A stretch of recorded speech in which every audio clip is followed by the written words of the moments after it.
Depuis des années, en France, des voix s'élèvent pour répéter que l'Algérie n'était ni une nation ni un État, et que c'est la colonisation qui l'a fait entrer dans l'histoire.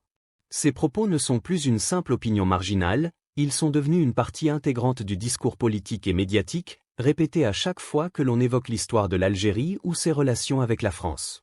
Mais cette fois, la réponse à ces affirmations n'est pas venue d'un homme politique algérien, ni d'un historien en colère, ni d'un communiqué officiel. Elle est venue du pape lui-même et du cœur de l'Algérie.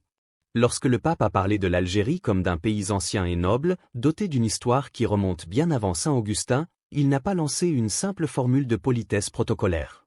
Ce qu'il a dit a directement fait voler en éclats le récit qui tente de réduire l'Algérie à l'instant de l'occupation française. C'est pourquoi, pour certaines voix en France, le problème n'était pas la visite elle-même, la visite du pape, mais sa signification. L'Algérie n'est pas une invention coloniale, elle n'est pas une page écrite par les Français. C'est une nation qui possède une histoire antérieure à la colonisation et une mémoire indépendante d'elle. Dès lors, la question se pose, pourquoi la visite du pape a-t-elle autant perturbé les Français ? Tout simplement parce qu'elle est venue heurter un récit confortable pour la droite française, fondé sur l'idée que l'Algérie a commencé avec la colonisation. Cette idée a été recyclée par des politiciens comme Éric Zemmour, qui a nié l'existence de l'Algérie en tant que nation ou État avant l'occupation, et Marine Le Pen, qui continue de répéter que la colonisation a apporté la civilisation.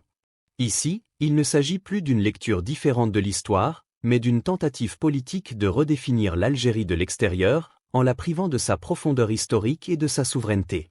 Dans ce contexte, la visite du pape est arrivée, premièrement parce qu'elle était la première visite papale de l'histoire de l'Algérie, et deuxièmement parce qu'elle constituait le début d'une tournée africaine complète. Cela seul suffit à comprendre que l'Algérie n'était pas une étape secondaire, mais qu'elle se trouvait au cœur de la vision politique et symbolique de ce voyage.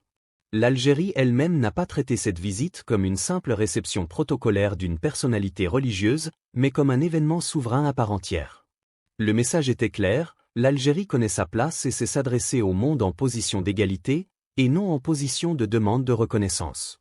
Mais l'élément le plus embarrassant pour le discours français hostile à l'Algérie a été les paroles du pape lui-même.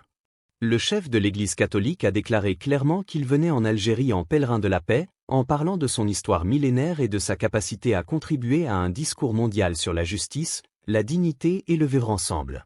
Par ces mots, l'Algérie est sortie de l'image d'un pays que l'on regarde de l'extérieur pour devenir un pays qui impose lui-même son propre sens. Elle n'est plus un simple objet de débat européen, mais apparaît comme un acteur doté d'une place, d'une symbolique et d'un rôle. Au mémorial du martyr, la dimension politique est apparue avec la plus grande clarté. Le fait que le pape se tienne à cet endroit et s'incline devant les sacrifices des Algériens face à la colonisation ne peut être réduit à un simple geste protocolaire de respect. Cet acte a constitué une reconnaissance explicite. L'Algérie n'est pas un pays fabriqué par la colonisation, mais un pays qui a résisté à la colonisation et qui a payé le prix de sa liberté. Et lorsque, depuis le mémorial du martyr, on affirme que l'Algérie est un grand pays doté d'une longue histoire, et que son peuple a surmonté la douleur avec honneur et courage, le message devient direct. La colonisation n'a pas donné son existence à l'Algérie, elle a tenté de la briser et a échoué. Ainsi, la visite s'est transformée d'un événement religieux en un moment de rectification politique et historique. Ensuite, l'image de la grande mosquée d'Alger est venue ajouter une autre signification. La présence du pape dans cet espace religieux n'était pas une simple photo symbolique, mais un message clair sur le vivre ensemble dans un monde où la religion est malheureusement souvent utilisée pour attiser les conflits. De l'Algérie est sortie une image qui dit que la différence religieuse n'empêche ni le respect ni la coexistence. Cette image a présenté l'Algérie telle qu'elle est, un pays capable de produire du sens civilisationnel à partir de sa propre souveraineté, et non un pays qui attend une attestation venue de l'extérieur. Puis vint Annaba, qui a donné à la visite une dimension encore plus profonde. Là, le pape est retourné sur la terre de Saint Augustin, non pas comme une simple étape spirituelle, mais comme une partie intégrante de la géographie algérienne elle-même. C'est important, car de nombreuses lectures européennes ont arraché Augustin de son contexte nord-africain, comme si cet héritage ne devait plus rester lié à cette terre. La visite a remis les choses à leur place. L'Algérie n'est pas une marge de l'histoire des autres, mais un foyer authentique d'une grande contribution à l'histoire de l'humanité et de la religion. L'embarras s'est manifesté encore plus clairement dans certaines couvertures médiatiques françaises. Au lieu de se concentrer sur la signification politique et historique de la visite du pape, Certaines tribunes se sont attardées sur les marges, la sécurité, les polémiques, les détails secondaires. Ce n'était pas un simple défaut professionnel, mais une incapacité à affronter le cœur de l'événement, car le cœur était clair et gênant pour eux. L'Algérie est apparue comme un État souverain, un pays ancien, un espace de coexistence, et non comme un simple vieux dossier français que l'on rouvre chaque fois que l'intérêt politique l'exige. Sigolène et Ayad ont qualifié les paroles du pape de « leçons d'histoire ». Elle répondait ainsi à ceux qui continuent de nier l'existence de l'Algérie avant la colonisation. L'importance de la position de Sigolène et de ceux qui lui ressemblent révèle que le combat ne se situe pas seulement entre l'Algérie et la France, mais aussi à l'intérieur même de la France, entre ceux qui veulent reconnaître la vérité historique et ceux qui restent prisonniers du récit colonial. Il est remarquable, mes amis, que plusieurs historiens et journalistes français aient déjà répondu à ce récit qui prétend que l'Algérie n'était pas une entité existante avant l'occupation.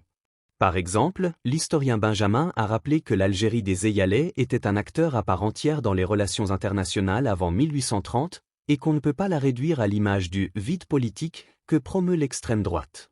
Des journalistes français ont également insisté sur le fait que la conquête de l'Algérie n'était pas un projet civilisateur, mais une décision politique expansionniste qui s'est ensuite transformée en un projet de peuplement fondé sur la discrimination et l'exclusion.